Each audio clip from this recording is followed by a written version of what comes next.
وَلَقَدْ يَسَّرْنَا الْقُرْآنَ لِلذِّكْرِ فَهَلْ مِن مُّدَّكِرٍ۔ السلام علیکم ورحمۃ اللہ وبرکاتہ۔ نحمدہ ونصلی علی رسولہ الکریم، اما بعد فاعوذ باللہ من الشیطان الرجیم، بسم اللہ الرحمن الرحیم۔ رب اشرح لی صدری ویسر لی امری واحلل عقدۃ من لسانی یفقہوا قولی واجعل لی وزیرا من اہلی ربی زدنی علما۔ قرآن آسان کے حوالے سے آج ہمارا ایپیسوڈ نمبر 55 ہے جی، قسط نمبر 55، آیت نمبر 93 ہے۔ اعوذ باللہ من الشیطان الرجیم، بسم اللہ الرحمن الرحیم۔ وَإِذْ أَخَذْنَا مِيثَاقَكُمْ وَرَفَعْنَا فَوْقَكُمُ الطُّورَ خُذُوا مَا آتَيْنَاكُمْ بِقُوَّةٍ وَاسْمَعُوا قَالُوا سَمِعْنَا وَعَصَيْنَا وَأُشْرِبُوا فِي قُلُوبِهِمُ الْعِجْلَ بِكُفْرِهِمْ قُلْ بِئْسَ مَا يَأْمُرُكُمْ بِهِ إِيمَانُكُمْ إِن كُنتُم مُّؤْمِنِينَ۔ اور یاد کریں، بنی اسرائیل سے کہا جا رہا ہے، اور یاد کرو وہ وقت جب اے بنی اسرائیل ہم نے تم سے عہد لیا تھا اور تمہارے اوپر کوہ طور کے پہاڑ کو بلند کیا تھا، اور یہ کہا تھا کہ جو کچھ ہم نے تمہیں دیا ہے اسے مضبوطی سے تھام لو، اور جو کچھ کہا جائے اسے سنو۔ کہنے لگے ہم نے سن لیا مگر ہم مانیں گے نہیں، ہم عمل نہیں کریں گے۔ اور دراصل ان کے کفر کی نحوست سے ان کے دلوں میں بچھڑے کی وجہ جو تھی، ان کے کفر کی نحوست کی وجہ تھی وہ بچھڑا جو ان کے دلوں میں رچ بس گیا تھا۔ آپ ان سے کہیے نبی صلی اللہ علیہ وسلم، اگر تم مومن ہو تو کتنی بری بات ہے وہ بات جو تمہارا ایمان تمہیں سکھاتا ہے، یعنی وہ باتیں جو تمہارا ایمان سکھاتا ہے وہ کتنی بری ہیں۔ تھوڑا سا ہم کوشش کرتے ہیں کہ پہلے اس کو لفظ بہ لفظ دیکھ لیتے ہیں۔ وَإِذْ أَخَذْنَا، اور جب ہم نے، اللہ فرما رہے ہیں کہ جب ہم نے بنی اسرائیل سے لیا، میثاقکم، اے بنی اسرائیل تم سے تمہارا پکا عہد۔ یہ کون سے بنی اسرائیل تھے؟ دیکھا جائے تو یہ تو اب نئی نسل آ گئی تھی، یعنی ان کو بتایا جا رہا ہے کہ ایز اے نیشن تمہارے بڑوں نے کیا تھا اور اب تم کیا کر رہے ہو۔ وَرَفَعْنَا فَوْقَكُمُ الطُّورَ، ہم نے طور کو تمہارے اوپر معلق کیا، ان سے عہد لیا گیا، ایسے لگتا تھا کہ طور جو ہے ابھی آ کر ان پر گر پڑے گا۔ خُذُوا، پس لے لو، ما آتیناکم، جو تمہیں عطا کیا جا رہا ہے، بِقُوَّةٍ، پوری استطاعت کے ساتھ، پوری طاقت کے ساتھ، وَاسْمَعُوا، اور اللہ کی بات کو غور سے سنو، کان لگا کر سنو۔ قالوا، کہنے لگے، سمعنا وعصینا، کہ ہم نے سن لیا ہے پر کریں گے اپنی مرضی۔ اصل مسئلہ تو یہی ہے۔ وَأُشْرِبُوا فِي قُلُوبِهِمُ الْعِجْلَ، کیونکہ ان کے دلوں میں عجل، بچھڑے کی محبت رچ بس گئی تھی۔ بِكُفْرِهِمْ، ان کے کفر کی وجہ سے ایسا ہوا تھا۔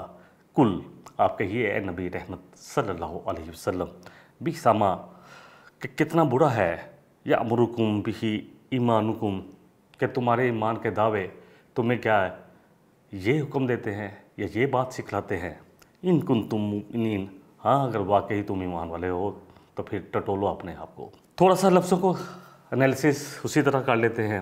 وَإِذْ، اور جب، وا اور ہے اردو میں بولا جاتا ہے، بہت دفعہ ہو چکا، صبح و شام، صبح اور شام اس کا ترجمہ ہوتا ہے۔ اخذنا، اس کا جو ہے جب بھی آئے گا، جب بھی آئے گا الف زال اور یا الف زال اور الف آئے گا از یا ازا، یہ جب بھی آئے گا اس کا معنی ہے جب، میں جو کہہ رہا ہوں جب بھی آئے گا معنی بھی جب ہے۔ اخذنا، اخذ کرنا کسی چیز کو لے لینا، ہم بھی الحمدللہ اردو میں یہ لفظ بولا جاتا ہے، اخذ کر لیا، میں نے بات کو لے لیا۔ اخذنا، الاخذ جو ہے یہ کلمہ قرآن پاک میں 273 مرتبہ آیا ہے، یعنی اگر آپ اس کلمے کو سمجھ لیں گے تو قرآن کے 273 کلمے الحمدللہ آپ کو سمجھ میں آ جائیں گے۔ اخذ کر لینا، لے لینا، ٹھیک ہے۔ الاخذ کے معنی ہے کسی چیز کو حاصل کر لینا، جمع کر لینا، اس کا احاطہ کر لینا، اس کو لے لینا، یہ سب معنی ہے۔ میثاقکم، میثاق یہ لفظ بھی اردو میں بولا جاتا ہے، آپ چیک کر دیجئے کتنے لفظ ہیں جو اردو میں بولے جاتے ہیں۔ میثاق لکھنؤ، میثاق مدینہ، ہم پڑھتے ہیں یہ الحمدللہ۔ ہماری اپنی زبان میں ہی ہے۔ الوساکو مادہ ہے واو تھا اور قاف، کاف جو ہے کینچی والا۔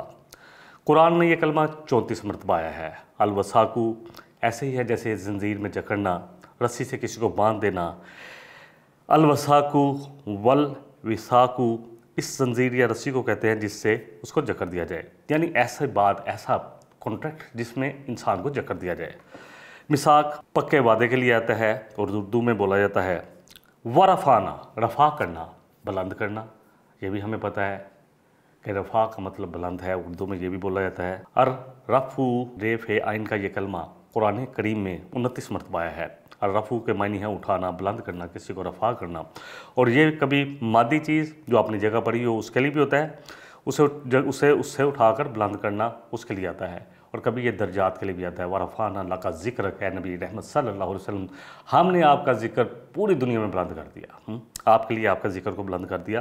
تو یہ مادی طور پہ بھی آتا ہے اور یہ حصی طور پہ بھی۔ وَرَفَعْنَا فَوْقَكُمْ، فوق جو ہے اوپر آتا ہے، یہ بھی اردو میں بولا جاتا ہے۔ اب آپ صرف چیک کرتے جائیں کہ ہم نے قرآن کو جب سمجھنا ہے، صرف ایک توجہ کی ضرورت ہے، اور میں اکثر یہ پوسٹ کہتا ہوں، اپنے دوستوں کو بھی کہتا ہوں اور آپ سے بھی گزارش ہی کر رہا ہوں، بہت مانا گزارش ہے کہ جتنا پروگرام ہے، اگر یہ 30-35 منٹ کا پروگرام آپ دیکھتے ہیں تو اتنا ٹائم، کم از کم اتنا ٹائم، اور اس سے بھی اگر 10 منٹ زیادہ ہو جائے، انہی آیات کو ایک دفعہ سمجھنے میں لگائیں، خود ترجمہ کرنے کی کوشش کریں۔ اور میں آپ کو گارنٹی کے ساتھ کہتا ہوں، صرف اس طرح کرنے سے زیادہ نہیں، زیادہ سے زیادہ، میں نے الحمدللہ سورہ البقرہ تک کہا ہے کہ انشاءاللہ اس کے بعد آپ خود ترجمہ کرنے کے قابل ہو جائیں گے، لیکن انشاءاللہ مجھے اللہ کے ہاں پوری امید ہے کہ جتنی آپ توجہ دیں گے تو ہو سکتا ہے کہ پہلا پارہ مکمل ہو۔ الحمدللہ 93 آیت ہم تلاوت کر رہے ہیں، جس پہ ہم بات کر رہے ہیں۔ تو جیسے جیسے آپ انشاءاللہ ریلیٹ ہوتے جائیں گے، اس پروگرام کے ساتھ جڑتے جائیں گے، آپ کو لگے گا کہ آپ خود قرآن کا ترجمہ کر رہے ہیں، اور جب عربی میں آپ پڑھیں گے تو ایسے لگے گا کہ قرآن دلوں میں اتر رہا ہے۔ اللہ کرے ہمارے ساتھ ایسے ہی ہو۔ فوق جو ہے اوپر ہے، ہم کہتے ہیں ما فوق اوپر، ہماری پہنچ سے اوپر ہے، تو اس کے لیے آتا ہے۔ فے و کاف کے کل جو ہے اس کا مادہ ہے، اور قرآن میں 158 مرتبہ آیا ہے۔ فوق یہ مکان، زمان، جسم اور مرتبے کے متعلق استعمال ہوتا ہے، اور اوپر کے معنی میں بھی استعمال ہوتا ہے۔ ورفعنا فوقکم الطور، یعنی ہم نے تمہارے اوپر کوہ طور کو اٹھایا۔ الطور جو ہے توئیں و رے، اس کا مادہ ہے، قرآن میں یہ 11 مرتبہ آیا ہے۔ ایک خاص پہاڑ کا نام بھی ہے، اور بعض نے کہا ہے ہر پہاڑ کو طور کہا جاتا ہے۔ حضو لے لو، اخذ کرنا، لے لینا، یہ بھی ہم پہلے پڑھ چکے ہیں، کسی لے لو۔ ما جو ہے جو کے لیے بھی آئے گا، ما کے بعد اگر کسی کلمے کے ساتھ بے آئے گا تو پھر یہ نافیہ ہو جائے گا۔ ما کیا کے لیے بھی آتا ہے، اور اسی طرح ما جو ہے یہ ایسا زبردست لفظ ہے کہ جیسے جیسے سیاق و سباق ہوگا اسی طرح ہم اس کو ترجمہ کریں گے انشاءاللہ۔ ما جو آتیناکم، جو تمہیں عطا کیا گیا ہے۔ واسمعوا، اب سنو غور سے، سماعت سے ہے، سین میم عین، سما، یہ ہم اردو میں بھی ہمیں پتہ ہے کہ سماعت کیا ہے، سننا ہے۔ قرآن میں یہ کلمہ 186 دفعہ آیا ہے، 185 ٹائمز۔ السمع قوت سامع ہے، جس کے ذریعے آوازوں کا ادراک ہوتا ہے۔ ہم کسی کی آواز سنتے ہیں تو دیکھتے ہیں کہ آواز، پتہ چل جاتا ہے کہ یہ کس کی آواز ہے۔ بعض دفعہ ہمیں آواز یاد رہتی ہے، چاہے چہرہ ہم بھول بھی جائیں۔ نام بھی انسانوں کے ڈیفینیٹلی آہستہ آہستہ محو ہو جاتے ہیں ہمارے ذہن سے، چہرے بھی محو ہو جاتے ہیں، لیکن آواز ایسی چیز ہے جب ٹکراتی ہے تو انسان کے اندر، انسان کا جو دماغ ہے، جب وہ آواز وہاں پہنچتی ہے تو وہ ریکگنائز کرتا ہے کہ یہ آواز پہلے بھی کہیں سنی ہے، اور پھر اس طرح بہت سارے چیزوں کو ہم پہچان لیتے ہیں، بہت سارے لوگوں کو بھی پہچان لیتے ہیں۔ بہرحال آوازوں کا ادراک ہوتا ہے اس کے ذریعے، اور اس کے معنی سننے کے بھی آتے ہیں، اور خود کان کے لیے بھی السمع کا لفظ آتا ہے، اور کبھی سمع ان کے معنی فہم، تدبر، اور کبھی اطاعت میں بھی آتے ہیں، یعنی سننا ایسا کہ جس میں فہم بھی ہو، تدبر بھی ہو، غور و فکر بھی ہو، اور یہ بھی ہو کہ اطاعت بھی کرنی ہے، یعنی ماننا بھی ہے۔ قالوا سمعنا وعصینا، انہوں نے سنا تو صحیح، لیکن سنا صرف اوپری، اور دلوں میں ان کے کیا تھا کہ ہم مانیں گے تو نہیں، بس سن لیا، بس ٹھیک ہے۔ آج کیا امت مسلمہ کا بھی یہی حال نہیں ہے؟ ہم سنتے ہیں قرآن واضح کہہ رہا ہے کہ اگر سود سے باز نہیں آتے تو اللہ اور اس کے رسول کے ساتھ جنگ کے لیے تیار ہو جاؤ، لیکن ہم سنتے ہیں، کیا واقعی ہم مانتے ہیں؟ کیا سودی بزنس ختم ہو گیا؟ کیا ہماری اکانومی جو ہے وہ انٹرسٹ بیسڈ نہیں ہے؟ یہ ساری باتیں وہ ہیں جو ہم نے اپنے آپ سے پوچھنی ہیں۔ دیکھیں لا یکلف اللہ نفسا الا وسعہا، اللہ سبحانہ وتعالیٰ فرما رہے ہیں، اسی سورہ مبارکہ کی آخری آیت ہے، اللہ اکبر، 2 آخری آیات جن کے بارے میں نبی رحمت صلی اللہ علیہ وسلم نے فرمایا کہ یہ وہ بہت اتنا بڑا خزانہ ہے، ان آیتوں میں اگر پڑھیں گے اللہ سے معافی کیسے مانگنی ہے۔ اور پھر سب سے بڑی بات یہاں اللہ فرما رہے ہیں اللہ کسی جان پر اس کی وسعت سے زیادہ اس پر بوجھ نہیں ڈالیں گے۔ تو اس کا مطلب ہے کہ وسعت سے زیادہ تو اللہ کسی پر بوجھ نہیں ڈالیں گے۔ تو یہ ہم جتنا کر سکتے ہیں اپنے تئیں اپنے آپ کو بچا سکتے ہیں۔ اسینا، عصا، آسی کہتے ہیں نافرمان کو، یاسی جو ہے عصا، یاسی، عین صاد، یہ مادہ ہے قرآن میں، یہ لفظ 32 مرتبہ آیا یہ کلمہ، عصا، یاسی، عصین، حکم عدولی کرنا، نافرمانی کرنا، نافرمان، یہ سب کے لیے آتا ہے۔ دیکھیں جیسے سورہ احزاب میں اللہ سبحانہ وتعالیٰ فرما رہے ہیں، آیت نمبر 36 ہے، وَمَن يَعْصِ اللَّهَ وَرَسُولَهُ وَقَدْ ضَلَّ ضَلَالًا مُبِينًا، کہ جس نے بھی اللہ اور اس کے رسول کی نافرمانی کی، اللہ اور اس کے رسول کی نافرمانی، ہمیں اللہ کی بھی ماننی ہے اور اللہ کے رسول صلی اللہ علیہ وسلم کی ایک ایک سنت کو اپنانا ہے، ذہن میں رکھیں۔ اگر ہم سنت کو نہیں اپناتے تو اس طرح ہی ہے جیسے ہم نافرمانی کر رہے ہیں۔ تو جس نے بھی اللہ اور اس کے رسول کی نافرمانی کی، فقد، پس یقیناً، ضل ضلالا مبینہ، تو وہ ایسے ہی ہے جیسے کھلم کھلا گمراہی میں پڑا ہوا ہے، اس میں شک ہی کوئی نہیں ہے۔ اللہ اگلا لفظ لے لیتے ہیں، آیت اگلی لے لیتے ہیں، وَأُشْرِبُوا فِي قُلُوبِهِمُ الْإِجْلَالَ بِكُفْرِهِمْ، ان کے انکار کی وجہ سے، ان کی انکار کی روش کی وجہ سے، ان کے کفر کی وجہ سے، ناشکری کی روش کی وجہ سے۔ کفر کے بارے میں ہم بہت ڈیٹیل سے ڈسکس کر چکے ہیں، کفر کیا ہے، ناشکری کرنا ہے، انکار کرنا، اور سب سے بڑا ناشکری اللہ کی ناشکری اور اللہ کی آیات کا انکار کرنا، اللہ کے رسولوں کی باتوں کا انکار کرنا، اللہ کی کتابوں کا انکار کرنا، یہ سب سے بڑا کفر ہے۔ بہرحال اشربو سے لگتا ہے یہ اشربو ہے، مادہ شین رے بے ہے، اور یہ کلمہ قرآن پاک میں 39 مرتبہ آیا ہے۔ اشربو کے معنی ہے پانی یا کسی مائع چیز کو نوش کرنا، یعنی پانی پینا، شربت پینا، کوئی بھی چیز پینا۔ اور اسی طرح شربتہ شربن و شربن کے معنی ہیں پینے کے، یہ لفظ آپ کو قرآن میں بہت جگہ ملیں گے۔ المشربو پانی پینے کی جگہ کو کہتے ہیں۔ وہ اشربو سے مراد ہے کہ بچھڑے کی محبت ان کو پلا دی گئی۔ کیسے پلا دی گئی؟ ان کے دل میں بچھڑا رچ بس گیا تھا۔ اجل جو ہے لفظ، اس پر بھی ہم تھوڑی سی بات کر لیتے ہیں۔ الاجل کہتے ہیں اجلت سے ہے، اور دنیا کو اجل ہی کہا گیا ہے۔ اللہ الاجلو الاجلتو، یہ دنیا ہے، کیونکہ دنیا جلد مل جاتی ہے نا، اجلت ہے۔ انسان کے دلوں میں اصل میں آیا مبارکہ میں بچھڑے کی محبت بنانے کا مطلب یہ ہے کہ بچھڑے کی محبت، تعظیم ان کے دلوں میں بس گئی تھی، یا دنیا کی محبت ان کے دلوں میں بس گئی تھی۔ نبی رحمت صلی اللہ علیہ وسلم کی وہ حدیث، اندیشہ ہے عن قریب اقوام عالم تم پر ٹوٹ پڑیں گی جیسے بھوکے دسترخوان پر ٹوٹ پڑتے ہیں۔ صحابہ نے عرض کی، اے اللہ کے رسول صلی اللہ علیہ وسلم، کیا اس وقت ہم تعداد میں بہت کم ہوں گے؟ فرمایا نہیں، تعداد میں تو تم بہت زیادہ ہوگے، مگر تم میں ایک چیز پیدا ہوگی، ایک بیماری پیدا ہوگی، وہ ہے وہن۔ فرمایا یہ وہن کیا ہے اللہ کے رسول صلی اللہ علیہ وسلم؟ فرمایا دنیا کی محبت اور موت کا ڈر۔ آج امت مسلمہ اپنے آپ کا ٹٹول لے اس حدیث کی روشنی میں، اپنے آپ کو، ہم سب میں ہم سب بھی ٹٹولیں کہ کیا ایسا تو نہیں کہ دنیا کی محبت اتنی ہو گئی کہ مرنے سے ڈر لگنا شروع ہو گیا، اللہ کی راہ میں اپنے آپ کو، اپنے مال کو، اپنا سب کچھ قربان کرنے سے ڈر لگنا شروع ہو گیا، یا یہ برا محسوس ہونا شروع ہو گیا۔ اللہ اکبر۔ فی قلوبہم، قلوب جو ہے قلب سے ہے، اور الحمدللہ اس کے بارے میں ہم پہلے بھی پڑھ چکے ہیں۔ قلب جو ہے دل کو کہتے ہیں۔ اصل میں قلب ایسی چیز ہے جو الٹ پلٹ ہوتی رہتی ہے، دل بھی ہر وقت حرکت کرتا رہتا ہے۔ آپ کو پتہ ہے ایک منٹ میں کتنی دفعہ، تقریباً 72 ٹائم یہ دل جو ہے پمپ کرتا ہے، اور پورے خون جو ہے ہمارے باڈی کو سپلائی کرتا ہے، پھر واپس آتا ہے اس کو صاف کر کے پھر سپلائی کرتا ہے۔ زیادہ جو محبت ہو جاتی ہے کسی چیز سے، وہ انسان کو دیکھنے اور سننے سے اللہ کو محروم کر دیتی ہے۔ القلب، کاف لام بے، کاف جو ہے کینچی والا، لام اور بے، یہ کلمہ قرآن میں 168 مرتبہ آیا ہے۔ قلب کو اردو میں بھی کہتے ہیں، اردو میں بھی دل کو قلب کہتے ہیں۔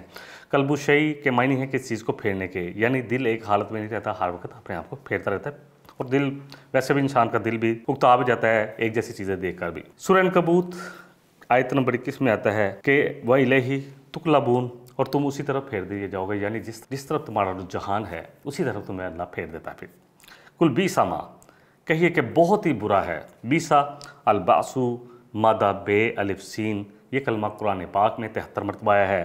البوسو والباسو والباساؤ، تینوں میں سخت ناگواری کے معنی پائے جاتے ہیں، یعنی بہت ہی برا، جس میں ناگواری ہو نا، ایک تو چیز بری لگتی ہے نا، ایک جو بہت ہی حد تک بری لگتی ہے، تو اللہ فرما رہے ہیں کہ بہت ہی برا ہے، اللہ کا وہ تو یہ تمہاری بات بہت ہی ناگوار لگتی ہے۔ ماں بو کا لفظ ہے، مگر بوس کا لفظ زیادہ تر فقر و فاقے اور لڑائی کی سختی کے لیے بھی بولا جاتا ہے، اس لیے بھی آتا ہے۔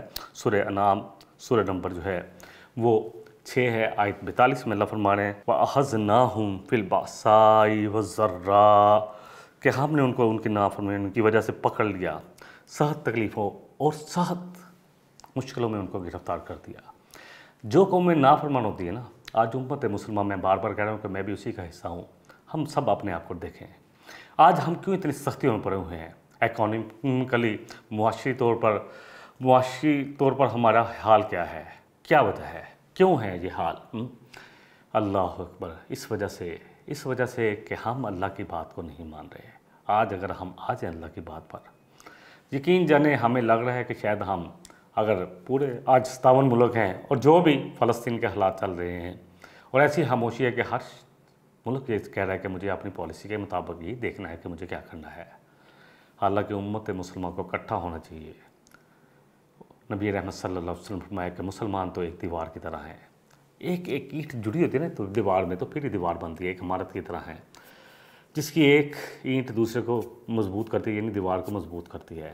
اللہ کرے کہ ہمارا اتفاق ہو۔ دیکھیں اللہ تعالیٰ سورہ زمر میں فرما رہے ہیں فَبِئْسَ مَثْوَى الْمُتَکَبِّرِینَ، تکبر کرنے والے ہیں ان کا تو بہت ہی برا ٹھکانہ ہے۔ یَأْمُرُکُم بِهِ ایمانکم، یامرو جو ہے امر سے ہے، الامر حکم کے لیے بھی آتا ہے، کسی کام کے لیے بھی آتا ہے۔ الامرو قرآن میں 248 مرتبہ آیا ہے۔ الامرو معنی ہے نشان، یعنی حالت کے ہیں، اور اس کی جگہ امورن ہے۔ امرتہ جو ہے میں نے اس کو حکم دیا، اگر ہم کہیں گے نا عربی میں امرتہ، الف جو ہے میں کے لیے ہے، تو میں نے اس کو حکم دیا ہے۔ امرون جس کے معنی حکم دینے کے ہیں، تو اللہ فرما رہا ہے کہ تمہیں تمہارا جو ایمان ہے یہ حکم دیتا ہے۔ کتنا برا تمہارا ایمان ہے، یہ کتنا برا حکم دیتا ہے تمہارا ایمان کے دعوے کے باوجود تم ایسی باتیں کرتے ہو۔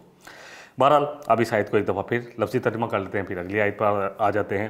وَإِذْ أَخَذْنَا، اور یاد کرو اے بنی اسرائیل، یعنی تمہارے بزرگوں سے نے بھی ایسا کیا اور آج تم بھی اس روش میں ہو۔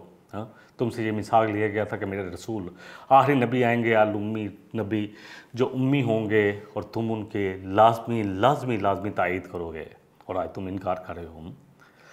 وَإِذْ أَخَذْنَا مِيثَاقَكُمْ، یاد کرو وہ میثاق جو ہم نے تم سے لیا تھا۔ وَرَفَعْنَا فَوْقَكُمُ الطُّورَ، اور تم پر پہاڑ کو معلق کیا تھا۔ خُذُوا، پس لے لو، ما آتیناکم، جو تمہیں عطا کیا جا رہا ہے، بقوتٍ، پوری استطاعت کے ساتھ، مضبوطی کے ساتھ لے لو۔ واسمعوا، اور اللہ کی بات کو غور سے سنو، غور و فکر کرو، اطاعت کرو۔ قالوا سمعنا، کہتے ہیں سن تو لیا ہے، وعصینا، لیکن مانیں گے نہیں، نافرمانی کریں گے، اپنے جو ہمارا نفس کہے گا وہی مانیں گے۔ سب اپنے آپ کو ان آیتوں میں ہم ٹٹولتے رہے ہیں۔ نبی رحمت صلی اللہ علیہ وسلم کی وہ حدیث میں نے پہلے بیان کی تھی کہ اندیشہ ہے کہ تم وہی کچھ کرو گے جو تم سے پہلی امتوں نے کیا، تو فرمایا کہ پہلی امتوں سے مراد کیا؟ یہود و نصارہ، فرمایا اور کون؟ بالشت با بالش، جوتا با جوتا، اگر وہ گو کے بل میں گھسے تھے تو تم بھی گو کے بل میں گھسو گے۔ اللہ اکبر۔ وَأُشْرِبُوا، اور پلا دی گئی، فی قلوبہم العجل، تم میں دنیا کی محبت یا بچے کی محبت، بکفرہم، تمہارے کفر کی وجہ سے، تمہارے انکار کی وجہ سے، تمہاری ناشکری کی وجہ سے۔ کل، آپ کہیے نبی رحمت صلی اللہ علیہ وسلم، بیسا ما، کل کہیے نبی صلی اللہ علیہ وسلم، بیسا ما یعبرکم بہ ایمانکم، یہ ہے تمہارا ایمان، تمہیں کیا یہ سجاتا ہے، یہ بات کہتا ہے، یہ بات تمہیں حکم دیتا ہے؟ ان کنتم مومنین، چیک کرو ذرا اپنا ایمان کے واقعے، اگر تم مومن ہو تو کیا یہی ایمان کا تقاضا ہے جو تم کر رہے ہو؟ ان هذا القرآن يهدي للتي هي اقوم ويبشر المؤمنين الذين يعملون الصالحات ان لهم اجرا كبيرا۔